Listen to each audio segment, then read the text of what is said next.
Hey guys, Hamsterwheel here with a new video and welcome to another class guide for WoW Vanilla. And this time we're going to talk a bit about the Mage, so without further ado, let's get started. And once again we're going to start off with talking about what options you have for leveling. First up we have Arcane. Arcane, unfortunately, doesn't really work that well. The only real offensive Arcane abilities you'll have are Arcane Missiles and Arcane Explosion. And neither of those are on par with the damage output from Fireball or Frostbolt, so I advise you to not put all your talents in the Arcane tree when leveling. So after that we arrive at Fire. Fire for leveling is pretty darn good. Yes, people say Frost is the superior one, and we'll get to why in a bit, but Fire isn't exactly bad either. The damage output, especially during level 1 to 20, is much higher than Frost, and at level 20 Fire Mages can get Pyroblast. An immense fiery boulder that takes 6 seconds to cast, but it does a lot of direct damage and puts a nice dot on the target. Yes, it takes a lot of time to cast, but it's a wonderful opener to any fight, especially if you're lucky enough to land a crit. Speaking of crits, with 5 points in Ignite, the target will burn for an additional 40% of your spell damage for 4 seconds. Long story short, you crit and the target gets a really nasty dot that greatly improves your damage. Later in the tree, Fire Mages get 6% extra crit chance, 10% extra fire damage and combustion, which will build up your crit chance with fire spells by 10% with each fire spell you cast, and it lasts until you've landed 3 critical strikes. So, what's the downside of Fire? Well, first of all, it's more mana expensive than Frost, which means more downtime. Now, you can put 3 points in Master of Elements, and that will get you 30% of the spell's mana back if it's a critical strike. But this talent doesn't really become that powerful until you have a fair bunch of crit chance from gear as well. And while you're leveling, gear with spell crit is extremely scarce, so prepare to sit down and drink a lot of mana. Also, Fire has nowhere near the amount of survivability that Frost has, which is why Frost is the go-to spec for leveling. Still though, if you want to give Fire a go in leveling, then be sure to do so. It's heaps of fun with that slow but epic Pyroblast, and watching targets burn to a crisp can be ever so satisfying. And last but definitely not least, we have Frost. Frost is the preferred choice for leveling, as it has a very good damage to mana ratio and it provides tons of survivability. Talents such as Cold Snap, which finishes all the cooldowns of your Frost spells, Ice Block that makes you invincible for 10 seconds, and at the bottom of the tree we find Ice Barrier, an extra shield that absorbs a good amount of damage and lasts 1 minute. As you can see, Frost Mages have much more options when it comes to defending themselves against mobs or enemy players. For instance, if you keep Ice Barrier up at all times, rogues will have a good chunk of their damage getting absorbed by that barrier, so you can totally throw off a rogue's opener. Ice Block is wonderful against melees when your Frost Nova is on cooldown, and it can also be used to remove effects such as Fear and Blind. It's not just their defensive capabilities. Frost at first might have a weak damage output, but in return you have a main offensive spell which slows the target, and with 3 points in Permafrost you can slow them down to even more. Take 5 points in Shatter, and every time you freeze the target and cast Frostbolt, it has a 50% extra chance to crit. Here's a fun little thing I always did against enemy players. Freeze them, cast Frostbolt, and right after that spam Cone of Cold. Cone of Cold will not break the freeze, so both your Cone of Cold and your Frostbolt have a 50% extra chance of critting, which can lead to some serious burst damage. I know, there's lots of things to talk about regarding Frost spec and lots of things that make it so good, hence why the majority of mages will probably roll with Frost as their leveling spec. Alright, let's move on to your options in terms of endgame. Now for my Druid, I decided to not give any talent builds because for Druids the options are endless. For mages though, things are more simple. It doesn't mean they have no room to move around some talents, it's just that their specs are mostly similar, so for this guide I will resort to actual specs to provide a baseline for you to follow. I'll point out some key talents in each specs and elaborate on those, so without further ado, let's look at some PvE specs. Starting off with Fire, and for Fire we have this build right here. So this build is focused around a few key talents, starting with Arcane Concentration and Arcane Meditation for some extra mana regeneration, Ignite in the Fire tree for that amazing dot damage when you land a crit, Master of Elements that gives you back 30% of the spell's mana when you crit, Improved Scorch to apply 50% fire damage taken to the target, And then later in the tree we have Critical Mass for 6% crit, Firepower for 10% extra damage, and last but not least we have Combustion. Basically every time you cast you get more crits until you land 3 crits. So when you activate this talent, expect to see some nice crits and more importantly a lot of dot damage from Ignite. And then in the Frost tree we have 3 points in Elemental Precision, which reduces the chance your target will resist your Frost and Fire spells by 6%. Basically this talent gives you 6% hit, and this is huge because in the early stages of WoW Vanilla, gear such as Bloodfine won't be available yet, so getting hit cap is almost impossible to do so. So that's a quick summary of the talents. Well then, what's it like to raid and do dungeons with this spec? Well, for starters, it's great in terms of damage, especially if you're lucky enough to be able to keep your Ignite procs up. Like I said though, it's mana expensive, so during longer fights you might end up having to evocate and or take your mana gem sooner compared to a non-fire mage. But in 5-man dungeons where the fights are usually not that long, fire works just fine. Here's the problem though, in the early stages of the game fire is a no-go in raids, and that's cause mobs and bosses in both Molten Core and Blackwing Lair are resistant to fire damage. Don't fret though, cause once Zul'Gurub and Anki-Raj are out, fire is back on the table as a great option. So great in fact that in the later stages of the game, fire actually becomes the preferred choice for mages, as fire damage in AQ40 and Naxxramas is superior to frost damage.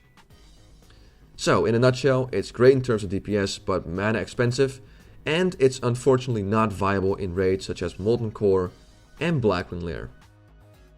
Time to move on to Frost, and for Frost we have 2 options. First off we have the so-called Winter's Chill spec. This is basically full Frost with the main focus on 5 points in Winter's Chill, which is kind of the heart and soul of this build. The Arcane tree is almost exactly the same, apart from 1 more talent in Magic Absorption and 1 more talent in Arcane Meditation. In the Frost tree we have your go-to Frost talents such as Improved Frostbolt, 3 points in Precision again, and Ice Shard for 100% critical strike damage bonus. An important thing to note here are the 2 points in Permafrost and 2 points in Improved Blizzard. The reason we went with these talents is to be able to slow down mobs a lot more, so not just you, but the entire raid can provide much more stable AoE damage without having those mobs run all over the place. Think about the whelps in the Suppression Room in Blackwing Lair, the imps in Molten Core, and so on. Later in the tree we have Ice Block, which is a great spell to absorb incoming damage, and you can also use it when you over aggro, as the target will move on to the next person on the threat list. It lasts for 10 seconds, so you have some time to reduce your aggro and not get killed. And after that we arrive at 5 points in Winter's Chill. This is the main reason we are speccing Frost. Basically what it does is apply a debuff on the target that will increase the chance of frost spells being a critical strike by 2%. And that debuff stacks up to 5 times. Yep, that's 10% extra crit chance for frost spells, and that is huge. Not only does it give you 10% crit chance, but also every other mage who's using frost spells in the group will benefit from this. Trust me, Arcane Frost mages will love you and want to be your best friend.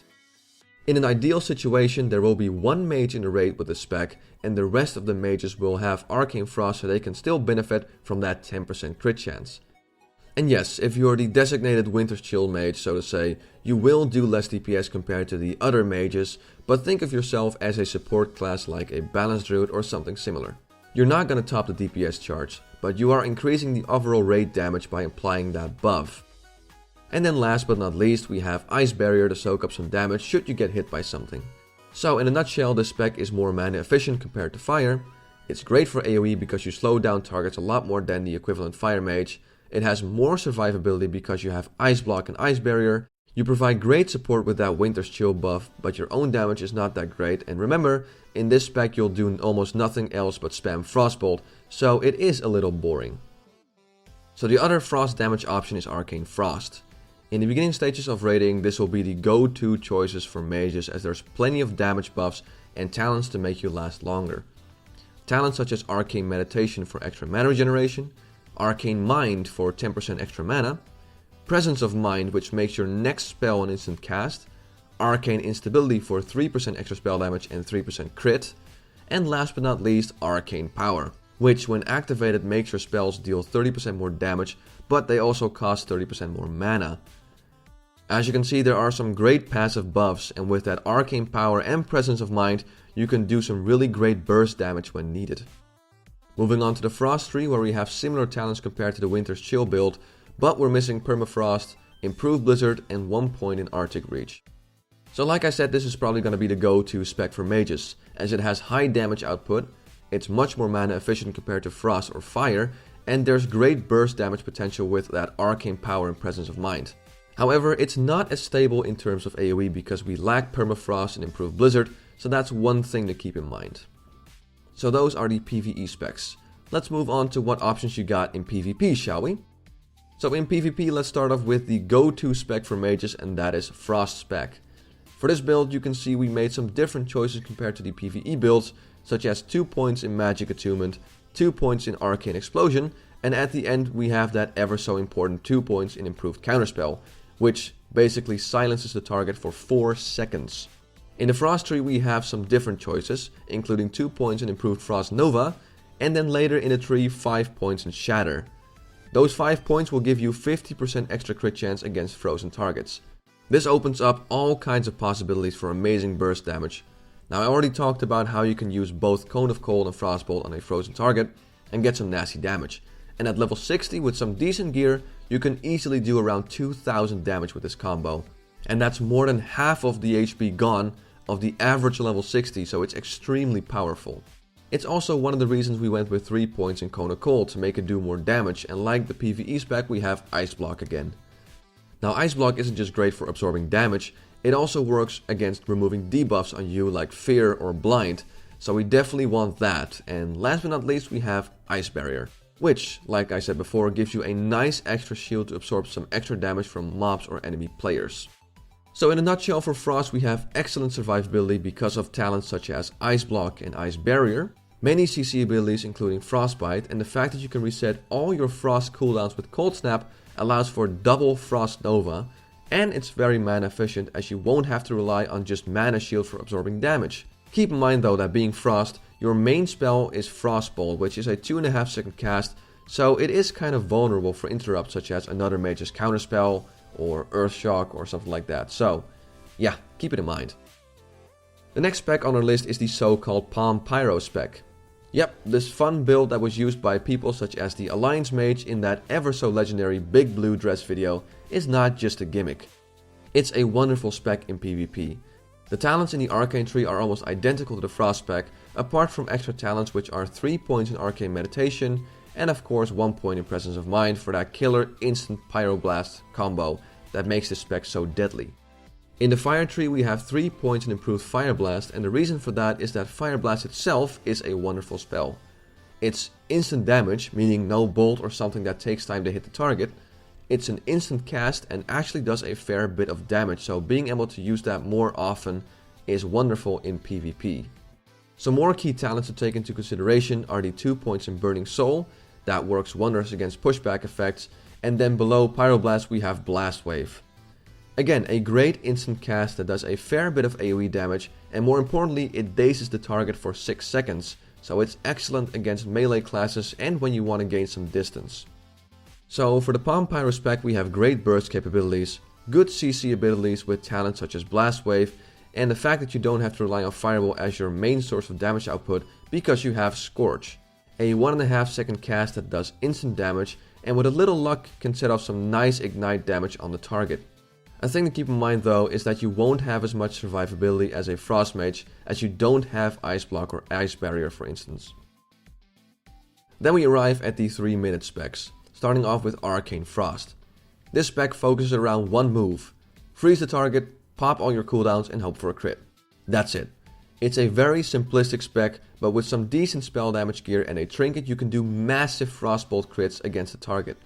The only problem of course with this spec is that apart from those 15 seconds every 3 minutes, you're a complete joke as you have none of the talents a full-fledged Frost Mage has, so you're very vulnerable, and the problem with this spec is that when the enemy player can see your killer combo coming and just uses Bubble or Ice Block, all your burst damage will be gone and you'll have nothing left. Still though, in terms of fun, well, the spec shines. It's hilarious to watch people getting one shot and leave them scratching their heads. Same goes for Arcane Fire, by the way, which again focuses on just one combo, which is POM Pyro, but with added arcane power. Out of the two, I'd say Arcane Fire is a little better, considering POM Pyro is more powerful than POM Frostbolt. You can still be quite mobile with Scorch being your main damage output, and you don't have to freeze the target, so you can really catch people by surprise with that killer combo. Will a lot of mages roll with this combo in PvP? Well, probably not. Are these specs heaps of fun though? Hell yeah. So if you need a break from Frost and you're looking for something hilarious, then give these a go. And then last but not least, we have a very special kind of spec which is not as popular but definitely viable in PvP if you can make it work. And I'm talking about Elemental spec. No, I'm not talking about Shamans, I mean this spec right here. So as you can see, this spec is a mix between Fire and Frost, hence why people call it the Elemental spec. What it boils down to is getting that Blast Wave talent in the Fire tree, Shatter in the Frost tree with improved Cone of Cold and Ice Block. What's also important to note is that we didn't go with improved Fireball, instead we went with 5 points in Impact, which gives your fire spells a 10% chance of stunning the target for 2 seconds. Now with Scorch being your main fire damage spell, it's easy to see why you want that 10% stun chance.